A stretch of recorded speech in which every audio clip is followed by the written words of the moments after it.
भगवान सुखदेव कहते हैं परीक्षित, महाराज मनु के 3 बेटियों का वंश तो आप लोगों ने सुन लिया। अब महाराज मनु के पुत्रों से भागवत को प्रारंभ करो। और सुनिए भैया लोग, हमको आपको लोग क्या कहते हैं? मनुष्य कहते हैं। क्या कहते हैं? मनुष्य कहते हैं। कभी आपने हमने विचार किया कि हमको मनुष्य क्यों कहा जाता है? इस दुनिया में 84 लाख योनियां हैं, कहीं पशु हैं, कहीं कुछ है, कहीं कुछ है, लेकिन हम सब मनुष्य क्यों कहे जाते हैं? आपको बताएं भैया लोग, क्योंकि ऐसा कोई मनुष्य नहीं है जिसके शरीर में महाराज मनु के वंश का रक्त न हो। और हमारे यहां 14 मनु हुए हैं। कितने मनु हुए हैं? 14, जिसमें प्रथम मनु हुए स्वयंभू मनु। और स्वयंभू मनु शतरूपा से मैथुनी सृष्टि प्रारंभ हुई, जिसमें हम आप सभी लोग जन्म लेकर के यहाँ पर उपस्थित हैं। ऐसा कोई मनुष्य नहीं है जिसके शरीर में महाराज मनु के वंश का रक्त न हो, और इसीलिए हम सभी को मनुष्य कहा जाता है।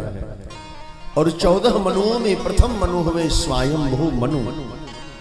उन्हीं महाराज मनु से मैथुनी सृष्टि प्रारंभ हुई, जिस सृष्टि में हम और आप जन्म लेकर के यहाँ उपस्थित हैं। तो आइए महाराज मनु के 3 बेटियों के बाद 2 पुत्रों की कथा सुने, लेकिन महाराज मनु के भी बारे में आप लोग जानिए। देखो, महाराज मनु सप्तद्वीप के राजा थे। केवल 1-2 नगर के राजा नहीं थे, पूरे विश्व के राजा थे महाराज मनु। कहां के राजा थे? विश्व के। पूरे इस भूमंडल पर एक छत्रराज महाराज स्वयंभू मनु का था। और जब बेटियों का विवाह कर दिए, पुत्रों का विवाह कर दिए, उम्र का जब चौथापन आया, तो बुढ़ापे के समय महाराज मनु ने अपने पत्नी को अपने पास बुलाया। और महाराज मनु की पत्नी कौन है? शतरूपा। महाराज मनु ने कहा, देवी होई न विषय विराग, भवन बसत भा चौथपन, ओ हृदय अधिक दुख लागी, जन्म गयो हरि भगति बिनु। हे देवी, जिस संसार में हम लोग आए हैं, बिन मांगे प्रभु ने मानव शरीर दे दिया, बिन मांगे प्रभु ने पूरे विश्व का राजा बना दिया, बिन मांगे प्रभु ने बेटी बेटा सब कुछ दे दिए, और उम्र का चौथापन आ गया, लेकिन अभी हम लोगों ने भगवान के लिए समय निकाला नहीं है। और देखो देवी, अब जो संपत्ति आदि है बच्चों को सौंप दिया जाए, और शेष समय चलो अब हम लोग भजन करते हैं। क्या करते हैं? भजन।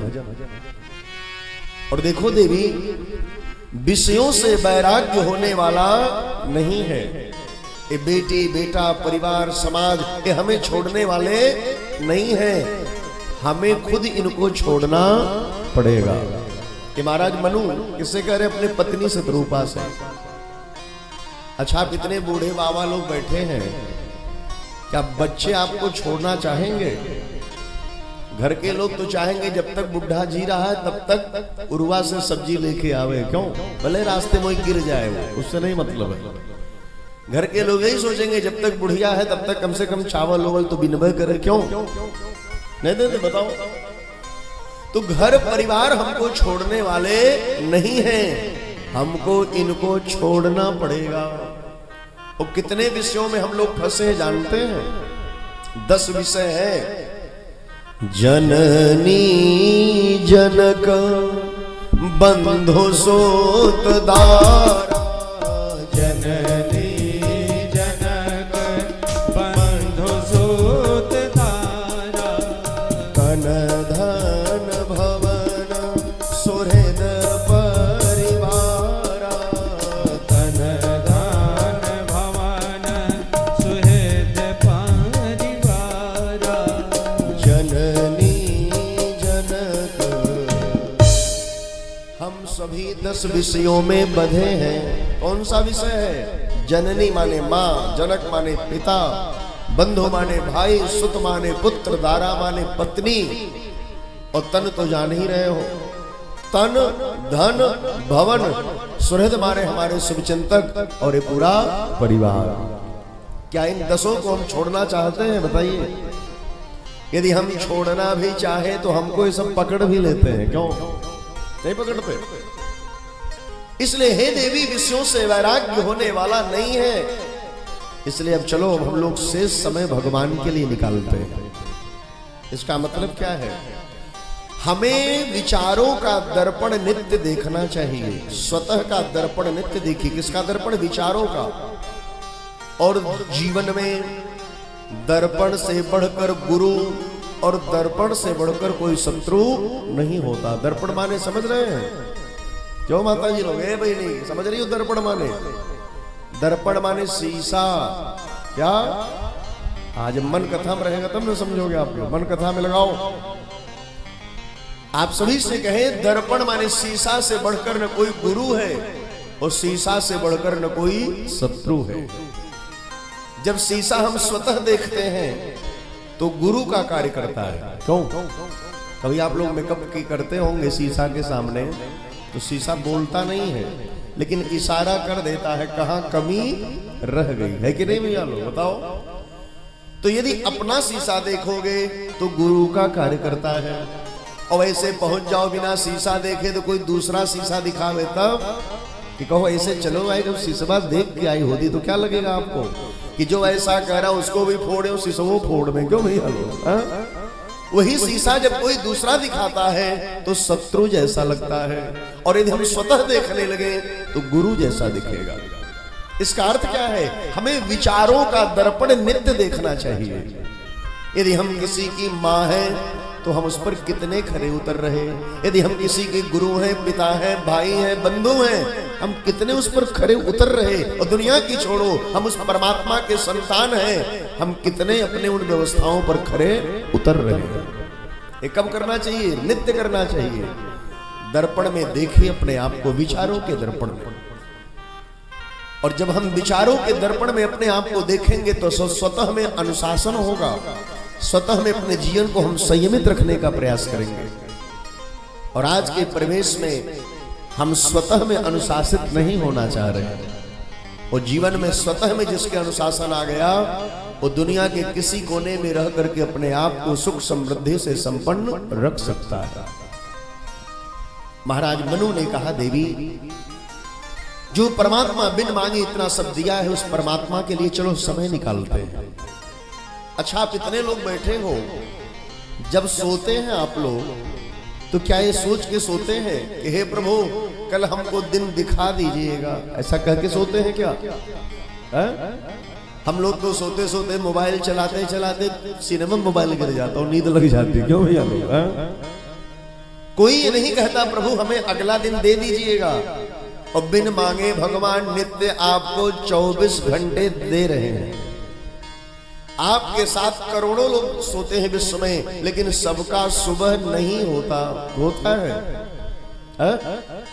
7 लाखों लोग सोते हैं लेकिन सबका सुबह नहीं होता। यदि हमारा सुबह हो जाए तो ईश्वर को धन्यवाद देना चाहिए कि हे प्रभु तुम हमें 24 घंटे दे रहे हो, इसमें से हम 24 मिनट तो तुम्हें देंगे ही देंगे।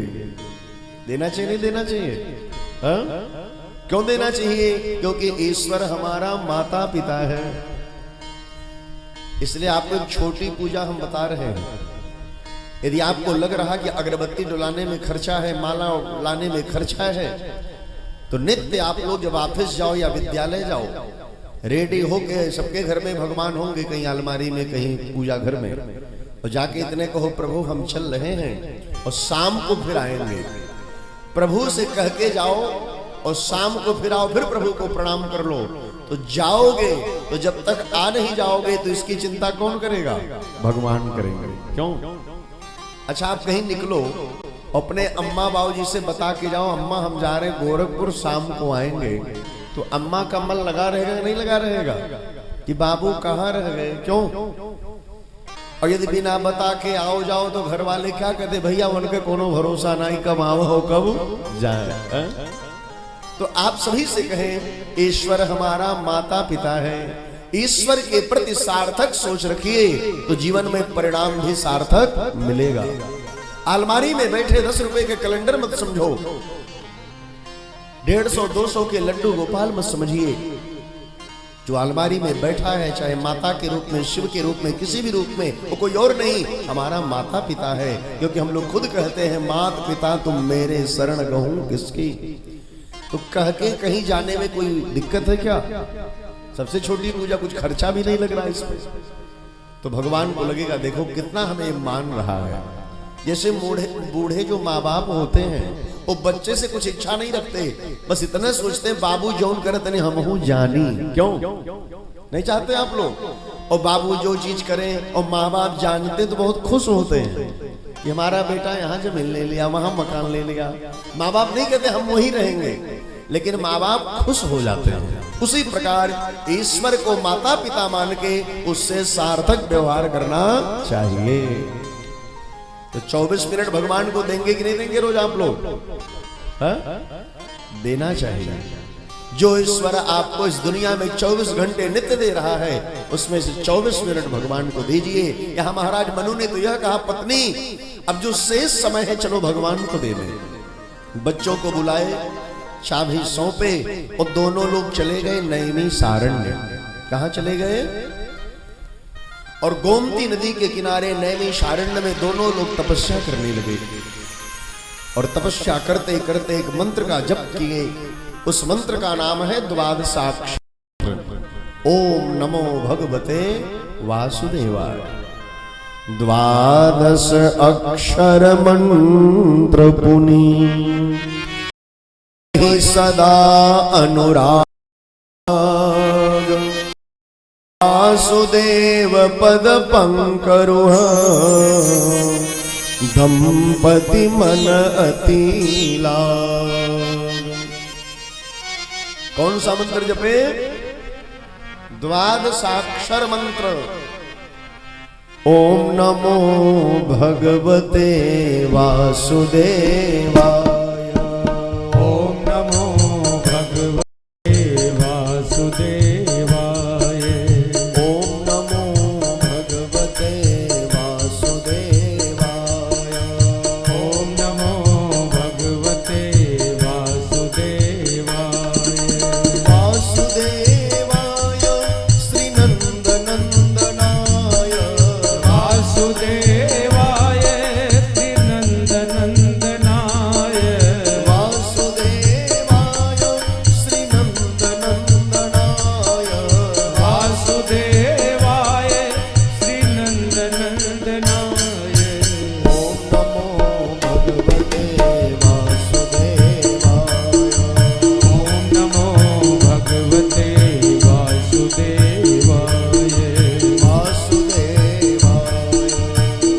वासुदेवाय वासुदेवाय। बोले वासुदेव भगवान की। जय। कौन सा मंत्र जपे भैया? बोलिए। ओम नमो भगवते। हाँ, ये द्वादशाक्षर मंत्र है और सभी मंत्रों का राजा यही मंत्र है। इससे बढ़कर कोई मंत्र नहीं है। सारे मंत्रों का मंत्र राज इसी को कहा जाता है, ओम नमो भगवते वासुदेवाय। और आप सभी से कहें, कम से कम जो मंत्र जितने अक्षर का हो उतने बार तो जपना ही चाहिए। समझे आप लोग? जो मंत्र जितने अक्षर का हो कम से कम उतनी बार जपो। जैसे गायत्री 24 अक्षर का है तो कम से कम 24 बार। ओम नमो भगवते वासुदेवाय 12 अक्षर का है तो कम से कम 12 बार। नमः शिवाय 5 अक्षर का है, कम से कम 5 बार। इससे कम जपना ही नहीं चाहिए। उससे अधिक आपका सामर्थ्य है, बैठ जाओ, घंटे जपो, 2 घंटे जपो, जीवन भर जपो, कौन रोक रहा है? और माताएं बैठी हैं, बूढ़ी माताएं, बाबूजी लोग, इस मंत्र को पक्का जपा करो आप लोग। क्या 12 बार जपने में कोई ज्यादा समय लगेगा क्या? क्यों जपेंगे? पक्का? झूठा हाथ न उठाओ, पता लगा कल से जो है प्याज ढूंढने लगो। क्यों भैया? हाँ, जपना चाहिए। दोनों ने इस मंत्र को जपा और माताएं बहनें भैया बंधु, जब करते करते कई वर्ष बीत गए, वो तपस्या दोनों लोगों ने किया कि शरीर में दीमक लग गया, तब भगवान आए हैं और भगवान ने कहा मांगो क्या दे दे। विचार करिए, शरीर गल गया, दीमक लग गए, आंखें जुगनू की तरह चमक रही थी, तब भगवान उनके सामने आए।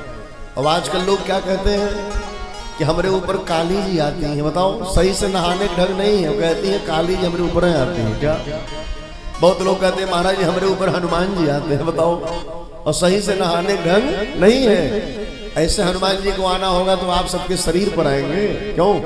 दुर्गा काली को आना होगा तो आपके शरीर में आएंगे। विचार करिए, ये सब केवल एक वितंडा बात है।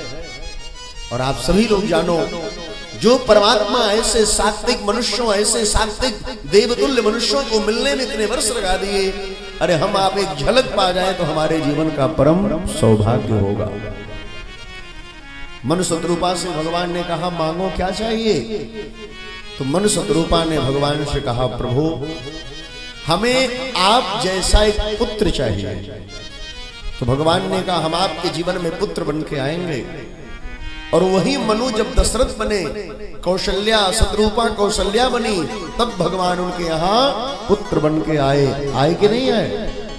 इसलिए आप सभी से कहें भैया बंधु लोग, भगवान से भगवान को मांगा करिए।